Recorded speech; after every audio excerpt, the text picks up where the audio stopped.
Azərbaycan İranda azərbaycanlılar yaşayan ərazilərdə əməliyyat zamanı mülki əhalinin və mülki obyektlərin təhlükəsizliyi ilə əlaqədar ehtiyatlı davranmaq və zərbələrdən mümkün qədər yan keçmək üçün müxtəlif kanallarla İsrail tərəfə yenidən müraciət edib. Xüsusilə Ərdəbildəki hərbi obyektlərin vurulmasından sonra Azərbaycan tərəfdə mülki əhalinin təhlükəsizliyi baxımından narahatlıq yaranıb. Qeyd edək ki, İranda azərbaycanlıların yaşadığı yaşayış məntəqələri hədəfə almamaq, mülki infrastruktura və dinc əhaliyə zərər yetirməməklə bağlı Azərbaycanın bir neçə gün əvvəl müxtəlif kanallarla İsrail rəhbərinə mesaj göndərdiyi barədə məlumat yayılmışdı. Xatırladaq ki, İsrail və İran arasında iyun 13-dən başlayan hərbi əməliyyatlar zamanı hər iki tərəfdən mülki obyektlərə və mülki şəxslərə böyük ziyan dəyir.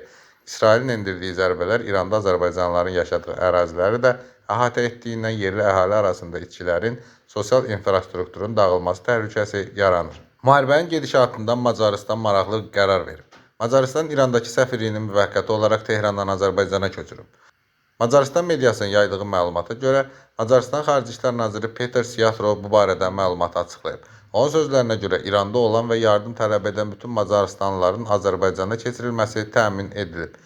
Siyatrov qeyd edib ki, bunun ardınca Tehrandakı səfirlikdə fəaliyyət göstərən diplomatlara ölkəni tərk etməklə bağlı göstəriş verilib. Stat: Səfirlik əməkdaşları və onların ailələrindən ibarət ümumilikdə 15 nəfərin Azərbaycana keçidi təmin edilib və səfirliyin işini müvəqqəti olaraq orada icra edəcəklər. Statın sonu. Oxşar qərarla Bolqarıstan da çıxış edib. Beləliklə, Bolqarıstan da İrandakı səfirliyin əməkdaşlarını Azərbaycana təxliyə edib. Bu barədə məlumatı Bolqarıstan baş naziri Rossen Jeryaskov açıqlayıb. Onun sözlərinə görə ümumilikdə İranda 17 ölkə vətəndaşı təxliyə edilib ki, onların da 12 nəfəri səfirlik əməkdaşları və onların ailə üzvləridir.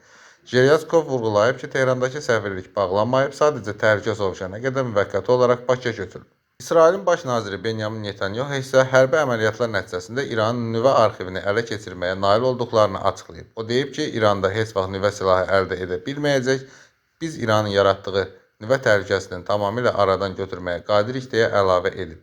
İsrail hökumətinin başçısı İranın ali dini lideri Ayətullah Xamneyinin qətli barədə müzakirələrə isə heç bir variant istisna deyil, heç kim isə toxunulmaz deyə sözləri ilə aydınlıq gətirib.